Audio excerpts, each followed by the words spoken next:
आपने अभी जो वीडियो देखा ये साउथ दिल्ली से है। दरअसल ग्रीन पार्क में अंतिम संस्कार के लिए हरीश राणा को लाया गया था, जिसके बाद वहां पर उनकी डेड बॉडी रखी गई थी और जब परिवार के लोगों से लोग मिलने आते हैं तो वो फफक कर रो पड़ते हैं। स्क्रीन पर दिखाई दे रहे हैं आपको हरीश के भाई नज़र आ रहे होंगे और हरीश के और भी परिवार के लोग उस वीडियो में दिखाई दे रहे हैं, जहाँ पर आप देखेंगे कि एक दूसरे को सांत्वना दे रहे हैं, लेकिन जो अंदर की मनोदशा है उनकी वो ठीक नहीं थी, जिसके बाद वो अपना इमोशंस जो है कंट्रोल नहीं कर पाते और हरीश राणा का जो छोटा भाई है वो गले लगकर वहाँ पर फफक कर रोने पड़ता है। एक बार आप पूरा वीडियो देख लीजिए।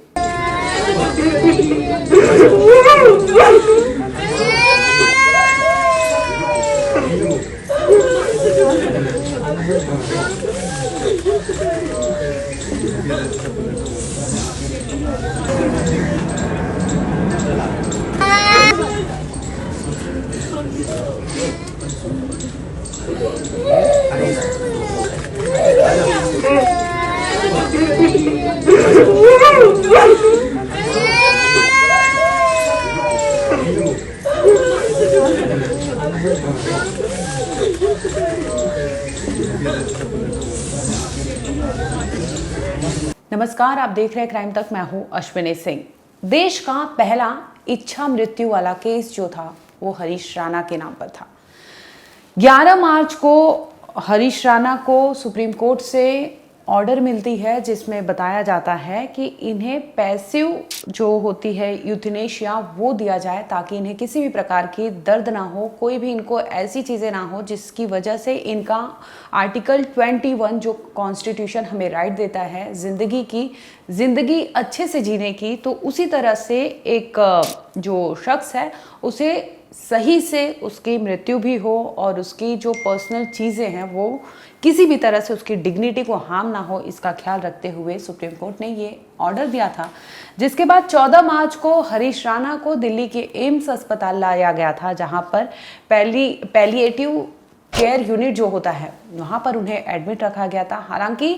ये सब इतनी चीज़ें निगरानी से रखी गई थी कि कोई भी फोटो वीडियो वहाँ से वायरल होने या फिर सामने आने नहीं दिया गया और इस तरह से जब वो एडमिट होते हैं और उसके बाद उन्हें एक एक कर सारे सिस्टम, उनसे जो मेडिकल इक्विपमेंट्स लगे थे वो लिए जाते हैं और यहाँ तक कि उन्हें दर्द कम से कम हो उसके लिए इंजेक्शन लगाया जा रहा था। और 14 मार्च से लेकर 24 मार्च यानी लगभग 10 दिन तक वो एम्स के अस्पताल में रहे और वहाँ पर उन्होंने 24 मार्च को शाम 4:10 पर आखिरकार अपनी अंतिम सांस ली। इसके बाद परिवार के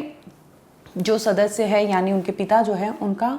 व्हाट्सएप ग्रुप पे एक मैसेज आता है। ये मैसेज इतना इमोशनल है कि आपको रुला कर रख देगा। सोचिए, एक पिता 32 साल के लड़के की मृत्यु के लिए खुद वो जाते हैं अपने वाइफ के साथ और वो इच्छा मृत्यु के लिए सुप्रीम कोर्ट में गुहार लगाते हैं, जिसमें कहते हैं कि उनका बेटा जो है ब्रेन डेड है, अच्छी तरह से वो कुछ सर्वाइवल उसका है नहीं और कोई भी चांस नहीं लग रहा कि वो जीवित रह सकता है। ऐसे में उसे इच्छा मृत्यु दी जाए और आखिरकार सुप्रीम कोर्ट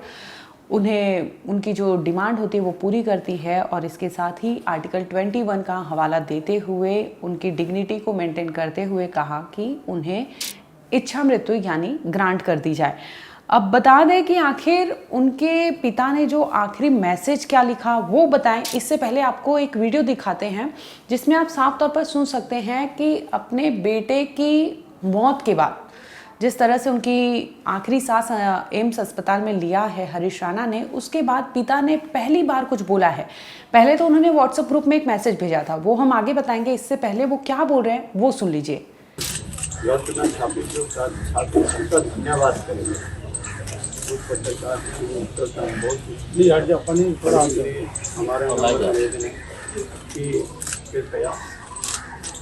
सही छापे जो आपको 2 दिन बाद आपको जो सुनाई दी आज हम बोलने की स्थिति में नहीं, हम सभी का ये कार्य में भागी धन्यवाद। परिवार वाले आ रहे हैं। आपको बता दें, हरीश राणा के पिता जो है अशोक राणा, उन्होंने अपने सोसाइटी के व्हाट्सएप ग्रुप में एक मैसेज लिखा और मैसेज में लिखा था कि सुबह 9 बजे यानी 25 मार्च सुबह 9 बजे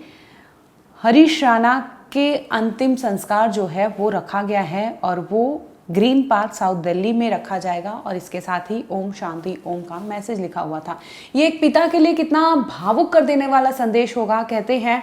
कि एक बेटे का जनाजा पिता के कंधे पर उठता है तो उसका भार सबसे अधिक होता है। सोचिए, हरीश राणा के मौत के बाद जो उनके पिता हैं अशोक राणा, उनके कंधे पर वो बोझ कितना भारी लग रहा होगा और वो माता पिता पे क्या बीत रही होगी जिन्होंने 13 साल तक अपने बेटे को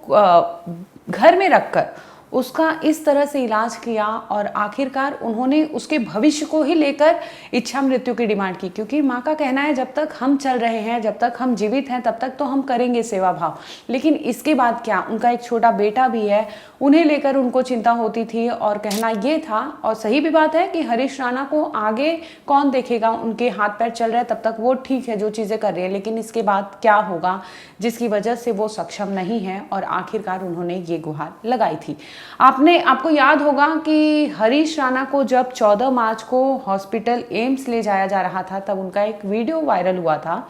वो वीडियो सामने आता है और वो आखिरी पल यानी 14 मार्च को उन्होंने अपने राजनगर गाजियाबाद के उस घर में वहाँ से तिलक लगाया था उनकी जो बहन है उन्होंने, और उसके बाद उन्हें कहा था कि चलो तुम अब उड़ जाओ, हर किसी को माफ़ करते हुए, हर किसी से माफ़ी मांगते हुए तुम्हारा जाना ही बेहतर है। और ये मैसेज देते हुए उनका वो आखिरी पल उस घर में था 14 मार्च में, और इसके बाद वो एम्स पहुंचते हैं और आखिरकार जब 24 मार्च को अंतिम सांस लेते हैं, इसके बाद उन्हें वहाँ से दिल्ली ले जाया जाता है, दिल्ली के ग्रीन पार्क में, यानी 14 मार्च को वो आखिरी बार अपने घर पर थे। इसके बाद उन्हें दोबारा नसीब नहीं होता वो घर, और जब मिलता है उन्हें तो हॉस्पिटल का बेड, और बेड से वो जो चिता होती है वो सजी हुई फूलों की चिता मिलती है जिस पे हरीश राणा को लिटाया जाता है। एक छोटा भाई अंतिम संस्कार करता है, जिसके बाद उन्हें इतना भावुक कर देने वाला वीडियो सामने आता है कि भाई का रो रो कर बुरा हाल है। वो भाई जो सुबह उठकर अपने भाई को जो भी उठाना बिठाना होता था, मम्मा का जो हेल्प करना होता था, हरीश राणा के लिए जो कुछ कर सकता था वो करता था उसका छोटा भाई। और आखिरकार इस तरह से जब उन्होंने देखा कि उनके बड़े भाई इस तरह से चिता पर लिटाए गए हैं तो वो खुद को कंट्रोल नहीं कर पाते, और वो 13 साल का जो संयम था बांध कर ये परिवार रखा था, वो आखिरकार दिल्ली के ग्रीन पार्क में टूट पड़ता है और फूट फूट कर पूरा परिवार वहाँ पर रोता है। आपको बता दें कि हरीश राणा का जो अंतिम संस्कार है वो वहीं पर कर दिया गया है। सुबह 9 बजे का टाइम रखा गया था, जिसमें कई लोग मौजूद थे, परिवार के लोग थे, हरीश राणा की भांजी, उनकी बहन, उनका भाई, उनके जीजा, उनके मम्मी पापा और परिवार के अन्य सदस्य थे, सोसाइटी के लोग थे और कई ऐसे लोग थे जो उनके इस अंतिम दर्शन में शामिल हुए थे, जिनका वीडियो आप देख सकते हैं कि कैसे लोग वहाँ पर हरीश राणा के अंतिम संस्कार के लिए आए थे, अंतिम दर्शन के लिए। और एक ऐसा केस जो